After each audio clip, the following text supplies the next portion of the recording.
every gap in services, every long break, every summer without support widens the distance between them and their peers. I'm Jenny Scherson, ex-special educator turned dyslexia interventionist. It wasn't so long ago that I, too, was overwhelmed by balanced literacy versus structured literacy, education speak, and everything in between. Fast forward after many, many hours of self-driven education, and you'll see I've built a thriving dyslexia practice helping students from age 6 to 18. My specialties? Working with the quote-unquote difficult, almost always 2E, student, and breaking down the complexities of dyslexia into everyday language strategies and action steps.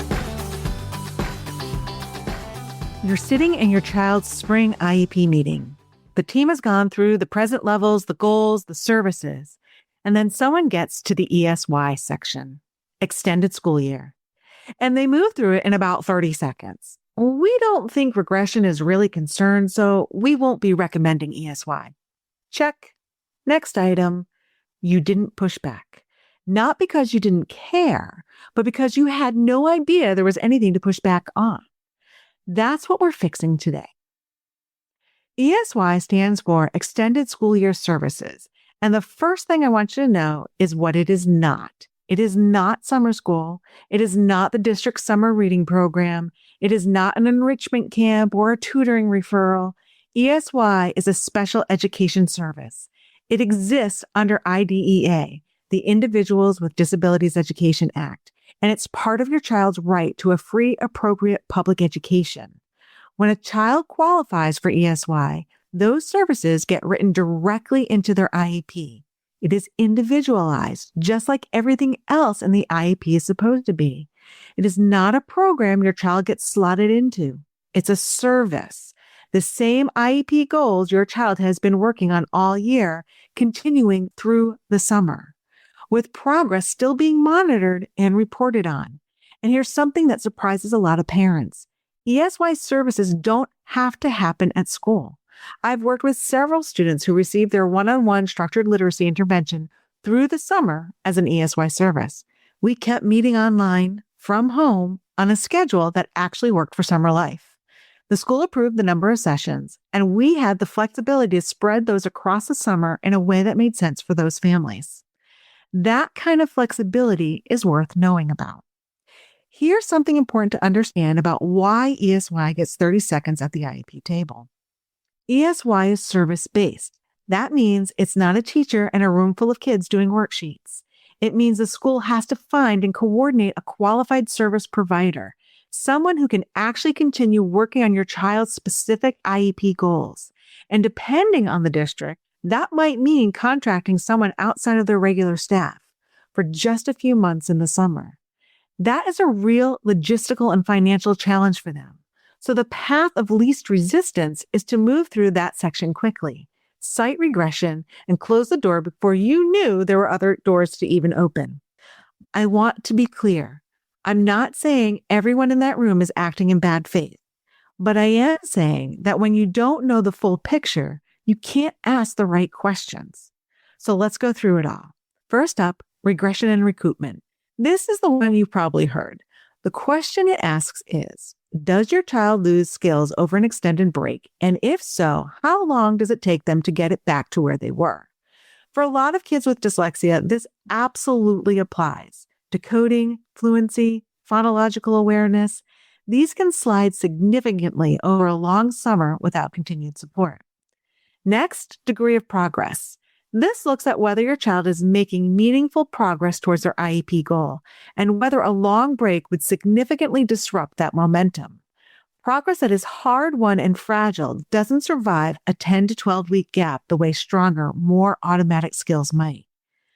Next up, emergency skills and breakthrough opportunities. And this is what I really want you to listen to. This is when a child is right at the edge of something new. The pieces are starting to click. The skill is almost there. A long break at exactly this moment, right when these things are breaking through, can derail everything that took months to build.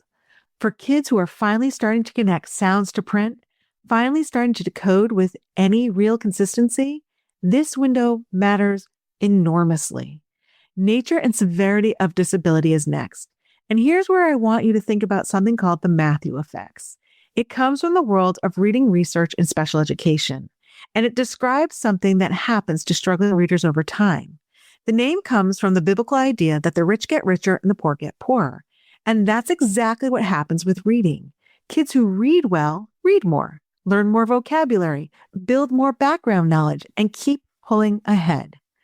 Kids who struggle to read fall further and further behind, not because they aren't working hard, but because every gap in services, every long break, every summer without support widens the distance between them and their peers. The whole point of special education services is to close that gap as efficiently and as appropriately as we can for each child. Reading is not just an academic skill.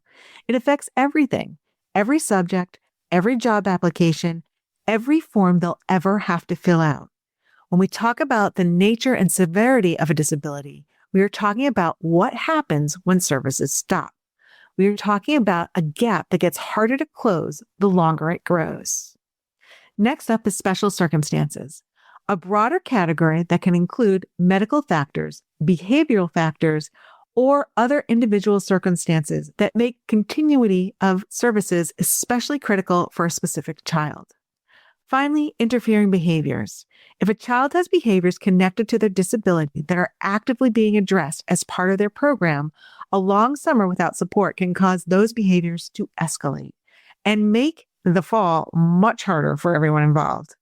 One more important thing, the names and groupings of these criteria can vary by state.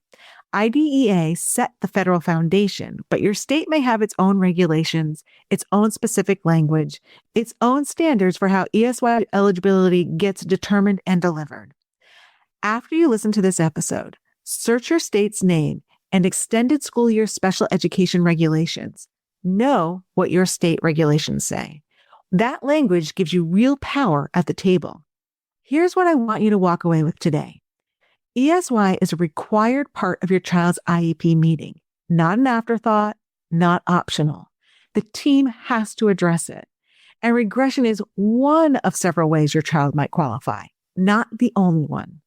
Pull out your child's current IEP, look at the goals, think about where they are right now. Are skills just starting to emerge? Is there momentum a 12-week break could derail? Is the gap between your child and their peers already a concern? And then go check your state's specific ESY regulations so that you know exactly what standards apply where you live. If you're heading into a spring IEP meeting and ESY hasn't come up the way it should, or you're not sure how to respond if the team tries to close that door real quick, that's exactly the kind of work we work through together inside Together Through Dyslexia. All the information for that is in the show notes. Remember, you don't have to figure this out alone. Until next time, bye-bye. I hope you enjoyed this episode of Literacy Untangled. If you loved this episode as much as I did, head on over and rate and subscribe so you never miss an episode. If you want to continue the conversation or share your takeaways, head on over to our Instagram at Literacy Untangled and comment on your favorite part. I can't wait to hang out with you again soon. Bye.